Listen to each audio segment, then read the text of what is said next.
জনশূন্য কার্যালয়ের মতোই অনেকটা সারা শব্দহীন হয়ে পড়েছেন আওয়ামী লীগের ভোটাররা। ক্রিয়াশীল প্রায় সকল রাজনৈতিক দল আওয়ামী লীগকে ভোটের বাইরে রাখার পক্ষে রায় দিলেও নৌকার ভোট নিজের দিকে টানতে এখন দলগুলোর মধ্যে চলছে নীরব প্রতিযোগিতা।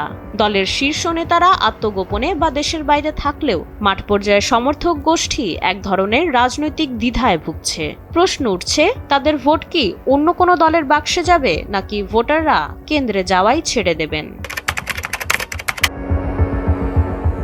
বিগত নির্বাচনগুলোর ফলাফল বিশ্লেষণে উঠে এসেছে, 1991 সালের জাতীয় সংসদ নির্বাচনে আওয়ামী লীগ ভোট পেয়েছিল 30.08%, 1996 সালে 37.44%, 2001 সালে 40.13%, 2008 সালে 48.04%।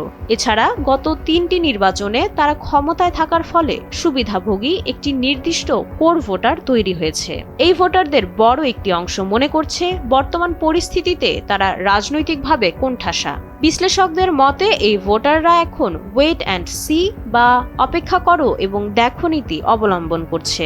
দলীয় সিদ্ধান্তের ওপরও অনেকাংশে নির্ভর করছে তাদের গতিবিধি। আওয়ামী লীগের যে অংশটি চরমপন্থী রাজনীতি পছন্দ করে না, তারা দলটি নির্বাচনে না থাকায় তুলনামূলক লিবারেল বা উদারপন্থী হিসেবে বিএনপির দিকে ঝুঁকতে পারে, বিশেষ করে বিএনপি যদি তাদের নিরাপত্তার নিশ্চয়তা দেয়। কিছু তৃণমূল ভোটার যারা চরমভাবে আওয়ামী লীগের ওপর ক্ষুব্ধ বা বর্তমান পরিবর্তনের সঙ্গে খাপ খাইয়ে নিতে চান, তারা জামায়াতের শৃঙ্খলার কারণে সেদিকেও নজর দিতে পারেন, যদিও এর সম্ভাবনা তুলনামূলক কম।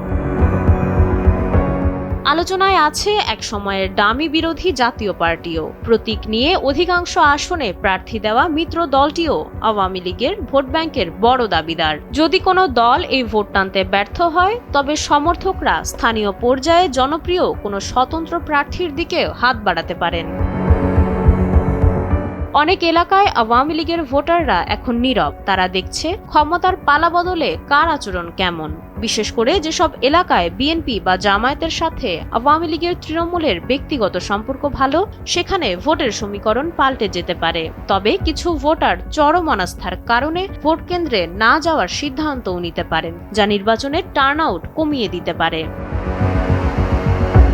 আগামী নির্বাচনে এই ভোটগুলো যে দলের বাক্সে যাবে, তারাই ক্ষমতার দৌড়ে অনেকটাই এগিয়ে থাকবে, এমনটা মনে করছেন বিশ্লেষকরা। শেষ পর্যন্ত আওয়ামী লীগের ভোট কি কোনো নির্দিষ্ট জোটে যাবে, নাকি তা বিভক্ত হয়ে পড়বে ক্ষুদ্র ক্ষুদ্র অংশে, তার জবাব পাওয়া যাবে ব্যালটেই। মাইশা মালিহা, সময়ের আলো।